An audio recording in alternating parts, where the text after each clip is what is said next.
नमस्कार। अपने India politics part 2 channel पर आपके साथ मैं अजय कुमार झा। आज मैं एक अलग तरीके से चीज़ों को देखने की कोशिश कर रहा हूँ। आज का दिन इम्पॉर्टेंट दिन होने वाला है, इम्पॉर्टेंट डे। आने वाले समय में जस्ट पॉसिबल हो सकता है कि ये एक नए रास्ते का सृजन करता हुआ बाद के समय में दिखे। वह क्या? भारत की राजनीति के दो महानायक माननीय श्री मोदी जी और माननीय श्री शरद पवार जी एक ही मंच पर एक साथ इकट्ठे थे आज 1 अगस्त 2023 को पुणे में। तिलक नेशनल अवार्ड मोदी जी को दिया जाना था और ये कार्यक्रम पहले से तय था और यहाँ शरद पवार जी को भी पहले से आना तय था, यह भी तय था। मोदी जी का आना भी तय था। अब ये एक ऐसा अवार्ड है जो माननीय बाल गंगाधर तिलक जी के परिवार के अगली पीढ़ी के ग्रेट ग्रैंडसन वो उसे चला रहे हैं। एक संस्था के अंतर्गत वो इसे आगे चला रहे हैं। तिलक स्मारक मंदिर ट्रस्ट है जो यह अवार्ड 1983 से देता रहा है। कई बड़े बड़े लोगों को मिला है। इसमें न पार्टी का कंसिडरेशन किया जाता है और न किसी एक फील्ड को ही चुना जाता है कि पॉलिटिक्स से ही दिया जाएगा। इसमें इन लोगों ने बड़ा ही एक सम्मिलित तरीके से इसे उन लोगों को दिया है जिसने भारत के लिए काफ़ी कुछ कंट्रीब्यूट किया है अपने अपने क्षेत्र में। इसमें इंडस्ट्रियलिस्ट भी रहे हैं, इसमें पॉलिटिशियंस रहे हैं, इसमें फ्रीडम फाइटर्स रहे हैं, इसमें बड़े बड़े लोग हैं। खुद इंदिरा गांधी जी को भी यह अवार्ड मिल चुका है किसी समय में। अटल बिहारी वाजपेयी जी को भी मिला था और मनमोहन सिंह जी को मिला था। कांग्रेस के लोगों को यह मिलता रहा है, ऐसी बात नहीं है। लक्ष्मी मित्तल जी को मिला है। अब बड़े बड़े लोग हैं, खुद साइप्रस पूनावाला हैं, उन्हें मिला, कई लोगों को मिला। पर वो आज का मेरा मसला नहीं है। मैं इस विषय पर बात करना चाह रहा हूँ कि आज जो इन लोगों का मिलन हुआ वो अपने आप में कई नए संदेश देता है। इन लोगों का कार्यक्रम पहले से तय था, इन लोगों को वहाँ आना था, ये बात भी तय थी। किंतु जिस बोनहोमी के साथ इन लोगों का इंटरेक्शन हुआ, वैसे तो बोनहोमी, अब बड़े बड़े लोग आपस में जब मिलते हैं तो पूरी सहजता से मिलते हैं, ये बात भी तय है। यहाँ भाई किसी तरह के कोई कंट्राडिक्शन वहाँ दिखे नहीं।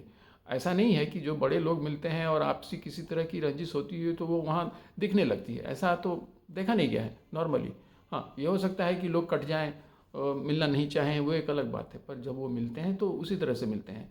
वहाँ भी कोई ज़्यादा कुछ देखने और सोचने की ज़रूरत नहीं है। परंतु अगर देखने की चेष्टा की जाए, मैं कह रहा हूँ कि देखने की चेष्टा की जाए तो वे रास्ते तो दिख ही रहे हैं जहाँ से हो करके आगे मिलन की तस्वीर बनती हुई नज़र आ रही है। पर ये कब होगा?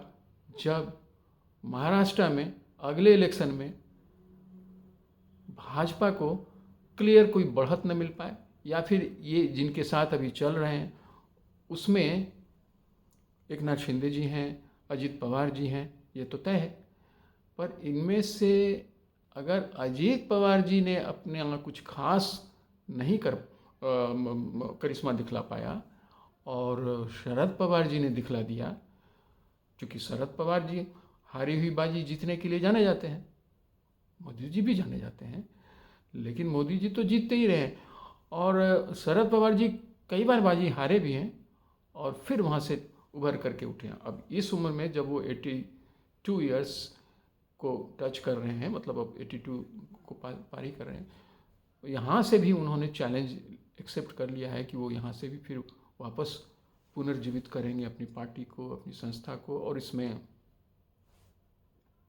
चूँकि इस पर कोई संदेह किया भी नहीं जा सकता, ऐसे में सिचुएशन में ये देखने की कोशिश कर रहा हूँ कि अगर अजीत पवार जी ज़्यादा सफल नहीं हुए और इनके बरक्स उधर शरद पवार जी ज़्यादा सफल हो गए और उनकी ताकत की ज़रूरत भाजपा को लगी, या शरद पवार जी ने उन्हें यह महसूस करवा दिया कि ये काम की बातें होंगी अगर आप और हम साथ आ जाते हैं तो, या फिर मोदी जी ने ही या उनकी टीम ने ही उन्हें इस बात के लिए राजी करवा लिया। चूँकि पर यह सब डिपेंड करता है अजीत पवार जी की ताकत के प्रदर्शन पर।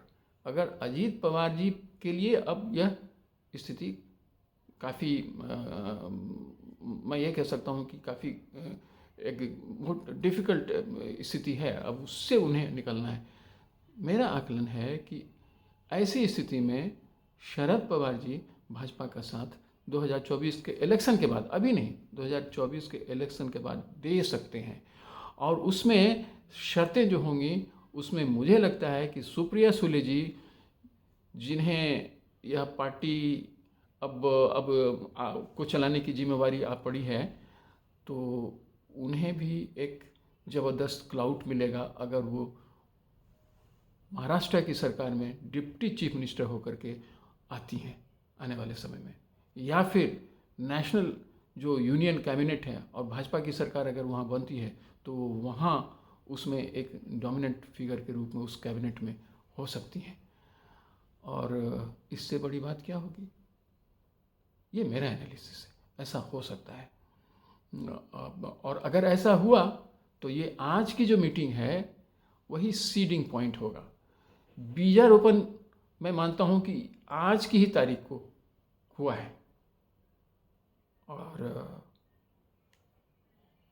ये हो सकता है, देखते हैं क्या होता है। क्योंकि पॉलिटिक्स में तो इफ्स एंड बट्स ये तो होते ही रहते हैं, और ये काफ़ी कुछ चलता भी है। यहाँ पर किसी तरह का कोई संदेह हमें करना भी नहीं चाहिए, क्योंकि वी नेवर नो क्या हो सकता है। जनता का मूड है, बैरोमीटर है, लोग नापते रहते हैं। और आजकल तो चल ही पड़ा है कि वो अब पॉलिटिकल इंडेक्सिंग हो रही है, पॉलिटिकल वो सेंसेक्स बनाए जा रहे हैं, बहुत सारी चीज़ें हो रही हैं मेन स्ट्रीम मीडिया में।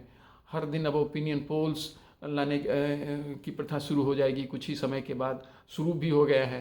तो अब वो सब कैसे होता है वो तो एक अलग स्थिति है, उस पर तो फिर हम बात करेंगे, अवश्य बात करेंगे। वो इम्पॉर्टेंट चीज़, वो इम्पॉर्टेंट डायमेंशन है इंडियन पॉलिटिक्स का, कि ओपिनियन पोल्स जो होते हैं वो एक्चुअली वो कहाँ तक क्या चीज़ों को कर पाते हैं, क्यों कर पाते हैं, और अगर नहीं कर पाते हैं तो क्यों नहीं कर पाते हैं।